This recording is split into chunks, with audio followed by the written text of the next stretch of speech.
C'est une nouvelle étape de franchie dans le conflit qui oppose la Russie et l'Ukraine. Vladimir Poutine annonce la mobilisation partielle de 300 000 réservistes. J'estime nécessaire de soutenir la proposition du ministère de la Défense de procéder à une mobilisation partielle des citoyens en réserve, ceux qui ont déjà servi et qui ont Une décision fustigée par Berlin. Pour le chancelier Olaf Scholz, ces annonces de Poutine sont un acte de désespoir.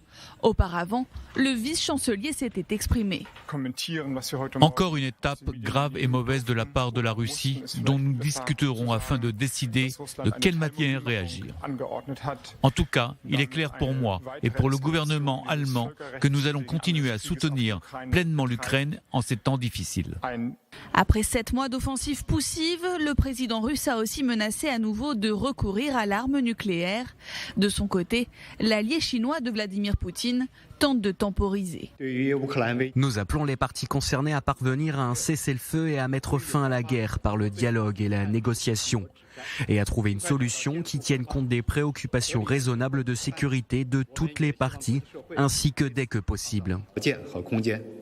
Cette allocution de Vladimir Poutine est vue comme une tentative de reprendre la main après des semaines de recul de ses troupes sur le terrain face à la contre-offensive des forces ukrainiennes, quitte à susciter une nouvelle escalade avec les Occidentaux.